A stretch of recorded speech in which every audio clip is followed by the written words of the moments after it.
আমাদের প্রিয় নবী মুহাম্মদ রাসূলুল্লাহ সাল্লাল্লাহু আলাইহি ওয়াসাল্লাম এই একমাত্র মানুষ যিনি আল্লাহ পাকের সামনে কিয়ামতের মাঠে বলবেন ইয়া উম্মতি, হে আল্লাহ আমার উম্মত, হে আল্লাহ আমার উম্মত। আজকে সেই নবীর আদর্শ আমরা ভুলে গেছি। সেই নবীর সুন্নত পালন করতে গেলে লজ্জা লাগে।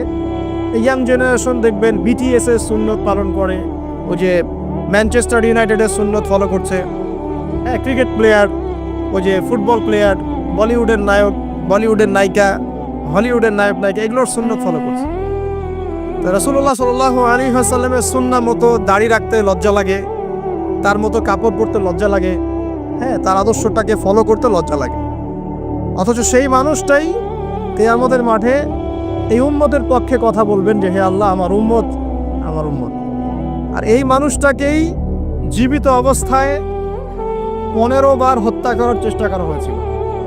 তাকে নবী মুহাম্মদ সাল্লাল্লাহু আলাইহি ওয়াসাল্লামকে বিস্তারিত জানতে বিশ্ববিখ্যাত বই আর রাহিকুল মাখতুম এটা পড়ে দেখেন। জীবন রাসূল সাল্লাল্লাহু আলাইহি ওয়াসাল্লামের পবিত্র জীবনের উপরে একটা সেরা বই আর রাহিকুল মাখতুম পড়ে দেখেন। তাকে প্রায় 15 বার হত্যা করার চেষ্টা করা হয়েছে এবং তাকে প্রায় 16টা গালি খেতে হয়েছে সারা জীবনে। কতগুলা? যার চরিত্রের মধ্যে যারা পরিমাণ কোনো পঙ্কিলতা নাই, তাকে মানুষ 16টা গালি দিয়েছে। মানুষ বলেছে এই ব্যক্তি জাদুকর, সাহের, নাউজুবিল্লাহ। এই ব্যক্তি কাযযাব, কাযযাব মানে কি? মহামিথ্যাবাদী। তারপরে বলা হচ্ছে এই ব্যক্তি সাহের, জাদুকর। এই ব্যক্তি হচ্ছে মজনুন, পাগল। এগুলো মানুষ বলেছে, আইয়ামে জাহিলিয়াতের মানুষ। তো এই যে আবু জাহেল, আবু লাহাবরা যে কথাগুলো বলেছিল, আজকের এই সো কল্ড বাক স্বাধীনতার যুগে কিছু মানুষ এই কথা বলে না? বলে না? এরা কার উত্তরসূরি বুঝতে পারছেন? ওই পাহাড়ের নিচে দাঁড়িয়ে আবু লাহাব বলছিল, নবী সাল্লাল্লাহু আলাইহি ওয়াসাল্লাম বলছেন তোমরা সবাই শুধু বলো কুলু লা ইলাহা ইল্লাল্লাহ তুফলিহুন।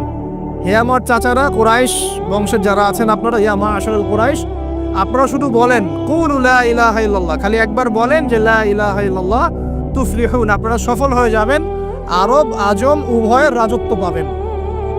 নবীজি বলছেন। তখন আবু লাহাব হাততালি দিয়ে বলছিল এই জন্য আমাদেরকে এখানে একত্রিত করেছো? তখনই হাততালি দিয়ে পাথর নিয়ে রাসূল সাল্লাল্লাহু আলাইহি ওয়াসাল্লামের দিকে নিক্ষেপ করেছে। নাউযুবিল্লাহ। তো তখনই আল্লাহ পাক আয়াত নাজিল করলেন। কোন আয়াত? তাব্বাত ইয়াদা আবি লাহাবিন ওয়া তাব। ধ্বংস হোক আবু লাহাবের দুই হাত, যে দুই হাত দিয়ে সে পাথর নিক্ষেপ করেছে, ওয়া তাব, এবং সে নিজেও ধ্বংস হোক। দেখেন, কিয়ামত পর্যন্ত কোরআন থাকবে না, এই সূরাটা থাকবে না। তো কিয়ামত পর্যন্ত মানুষ কোরআন তেলাওয়াতের মধ্য দিয়ে আবু লাহাবকে গালি দিবে না? কিয়ামত পর্যন্ত মানুষ কোরআন তেলাওয়াতের মধ্য দিয়ে আবু লাহাবকে কিন্তু অভিসম্পাত করতে থাকবে যে তুমি ধ্বংস হও, তোমার দুই হাত ধ্বংস হোক। এই হলো নবী সাল্লাল্লাহু আলাইহি ওয়াসাল্লামের শান। তাকে কষ্ট দিচ্ছে মানুষ, বলছে যে মুহাম্মদ সাল্লাল্লাহু আলাইহি ওয়াসাল্লাম এমন ব্যক্তি যার সন্তান জীবিত থাকে না, পুত্র সন্তান জীবিত থাকে না। তখন আল্লাহ রাব্বুল আলামিন আয়াত নাজিল করলেন, ইন্না আ'তাইনাকাল কাউসার, নিশ্চয়ই আমি আপনাকে কাউসার, মহান মর্যাদা দিয়েছি। এটা শুধু হাউজা কাউসারই নয়, কিন্তু